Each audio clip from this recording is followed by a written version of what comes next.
Hello అందరికీ, welcome to my channel. ఈరోజు blog ఏంటంటే మేమైతే బిర్యానీ అయితే ప్రిపేర్ చేస్తున్నాము. బర్త్డే కోసం అని చెప్పాను కదా, బర్త్డే అయితే మా మమ్మీ అయితే బిర్యానీ అయితే ప్రిపేర్ చేశారు. ఫస్ట్ అయితే రైస్ అయితే నానబెట్టేసుకున్న తర్వాతకి ఉల్లిపాయ, టమాటా, పచ్చిమిర్చి అయితే కట్ చేసేసుకొని పక్కన పెట్టేయాలి. చికెన్ అయితే మంచిగా వాష్ చేసేసి ఆ చికెన్లో ఉప్పు, కారం, పసుపు, పెరుగు వేసేసి అయితే మిక్స్ చేసేసుకొని పక్కన పెట్టేసుకోవాలి.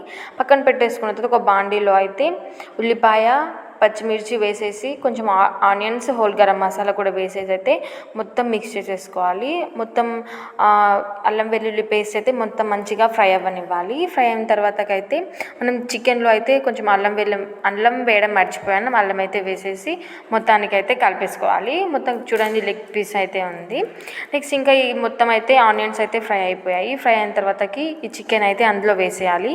చికెన్ వేసిన తర్వాతకి మొత్తం అయితే ఆ చికెన్ విత్ ఆనియన్ మొత్తం కలిసేటట్టు అయితే కలిపేసుకోవాలి. వాటర్ కూడా వేయకూడదు. చూడండి, ఆయిల్ అయితే పైకి వచ్చేసింది కదా, ఇట్లా ఆయిల్ వచ్చేంత వరకు కుక్ చేసేసుకోవాలి. దీంట్లో ఆయిల్ వచ్చిన తర్వాతకి పైన టమాటోస్, పచ్చిమిర్చి అయితే వేసేయాలి. టమాటో, పచ్చిమిర్చి వేసిన తర్వాతకైతే మొత్తానికి అయితే ఒకసారి కలిపేసుకోవాలి. మొత్తం కలిపేసుకొని పక్కన పెట్టేసుకోవాలి. మళ్ళీ పక్కన పెట్టేసుకున్న తర్వాతకి మళ్ళీ ఇటు బిర్యానీకి అయితే రైస్ అయితే పెట్టాలి కదా అనేసి ఒక బాండ్ అయితే తీసుకున్నాం. పెద్ద గంజు తీసుకొని అందులో ఆయిల్ అయితే వేసేసాను. ఆయిల్ వేసేసి హోల్ గరం మసాలా, పుదీనా, లవంగ అన్నీ ఉంటాయి కదా, హోల్ గరం మసాలాకి అన్నీ అయితే వేసేసుకోవాలి. ఆకు, చెక్క, లవంగ అన్నీ అయితే వేసేసుకొని అది మొత్తానికైతే ఫ్రై అవ్వనివ్వాలి. ఫ్రై అయిన తర్వాతకి అందులోనే ఆనియన్స్ అయితే వేసేయాలి. ఆనియన్స్ వేసిన తర్వాతకి పచ్చిమిర్చి కూడా వేసేసి అయితే మొత్తానికైతే ఫ్రై చేసేసుకోవాలి. ఆనియన్, పచ్చిమిర్చి అయితే మంచిగా ఫ్రై అవ్వనివ్వాలి. ఫ్రై అయిన తర్వాతకి అందులోనే కొంచెం జీలకర్ర వేసేయాలి. జీలకర్ర వేసేసి మొత్తానికైతే ఫ్రై అవ్వనివ్వాలి. చూడండి, అయితే ఫ్రై అయితే అవుతున్నాయి కదా, ఫ్రై అయ్యే టైంకి అయితే కొంచెం జీలకర్ర వేసిన తర్వాత మొత్తం మిక్స్ చేసేసి అందులో నెక్స్ట్ అల్లం పేస్ట్ అయితే వేసేసి కలిపేసుకోవాలి. ఇటైతే చికెన్ అయితే రెడీ అయిపోయింది. మసాలా అయితే వేసేసాము. నెక్స్ట్ ఇందులో అయితే పుదీనా విత్ కొరియాండర్ అంటే కొత్తిమీర అయితే వేసేసాలి. కొత్తిమీర అయితే వేసేసి మొత్తానికైతే మిక్స్ చేసేసుకోవాలి. కొత్తిమీర నెక్స్ట్ ఈ పుదీనా అయితే మొత్తానికైతే మంచిగా ఫ్రై అవ్వనివ్వాలి. ఆయిల్లోనే ఫ్రై అవ్వనిచ్చిన తర్వాతకి మళ్ళీ కొంచెం అల్లం వెల్లుల్లి పేస్ట్ వేసి ఫ్రై చేసేసుకోవాలి. అడుగంటకుండా అయితే ఫ్రై అయితే చేసేసుకోవాలి. ఫ్రై అయిన తర్వాత చికెన్ అయితే రెడీ అయిపోయింది. కొత్తిమీర అయితే వేసేసుకొని దించేయడమే. నెక్స్ట్ ఈ బిర్యానీ రైస్ మొత్తం మిక్స్ అయిన తర్వాతకి ఈ వాటర్ అయితే వేసేయాలి. మనం ఎంత రైస్ తీసుకున్నామో అంత క్వాంటిటీకి అయితే వాటర్ అయితే పోసేసుకోవాలి. వాటర్ పోసేసుకున్న తర్వాతకి అందులో టేస్ట్కి తగినంత ఉప్పు అయితే వేసేసుకోవాలి.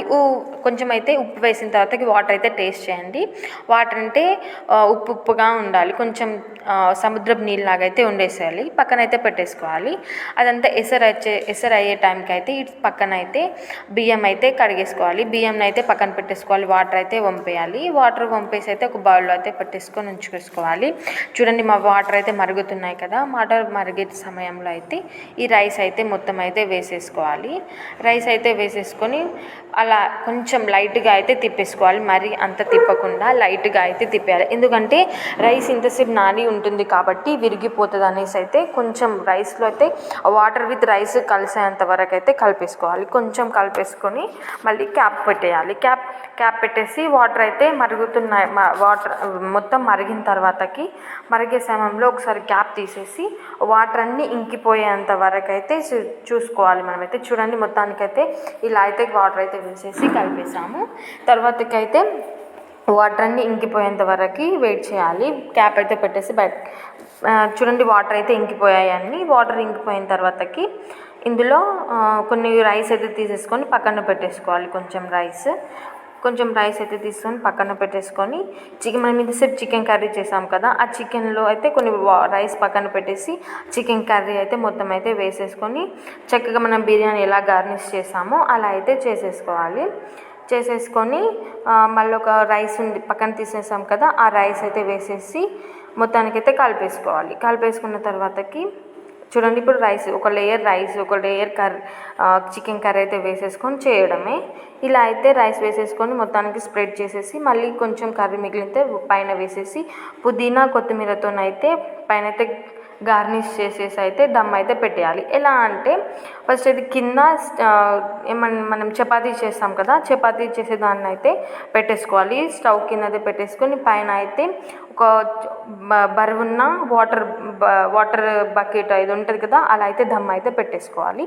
దమ్ పెట్టేసుకున్న తర్వాతకైతే బిర్యానీ ఇలా అయితే పెట్టేసుకోవాలి. ఇలా అయితే నేను చూపించినట్టుగా పెట్టేసుకోండి. ఇలా అయితే రెడీ అయిపోయింది. లాస్ట్కి అయితే బిర్యానీ అయితే ఎంత బాగా వచ్చిందో చూడండి మీరే, ఎంత బాగుందంటే టేస్ట్ అయితే చాలా బాగుంది. ఇలా అయితే బిర్యానీ అయితే ఓపెన్ చేసేసాము. ఓపెన్ చేసేసి మొత్తం అయితే మిక్స్ చేసేస్తున్నాను. ఒక సైడ్ అయితే చూడండి ఎంత మంచిగా ఉడికింది, స్పాంజీగా సాఫ్ట్గా ఉడికిపోయింది, బాగుంది. మొత్తానికి అయితే కలిపేసుకున్న తర్వాతకైతే సర్వ్ చేసేయడమే. ఆనియన్ లెమన్ ఉంటే చికెన్ బిర్యానీ అయితే అదిరిపోయింది. మీరేం చేసుకున్నారు అనేది కామెంట్ చేయండి. వీడియో నచ్చితే లైక్ చేయండి. టేస్ట్ అయితే చాలా అంటే చాలా బాగుంది. మీరు కూడా ట్రై చేసేసి నాకైతే కామెంట్ చేయండి. ప్లేట్లో అయితే లెమన్ ఆనియన్ వేసేసుకొని లెగ్ పీస్తో అయితే ఫుల్గా అయితే కుమ్మేశాను. వీడియో నచ్చితే లైక్ చేయండి. Thank you for watching.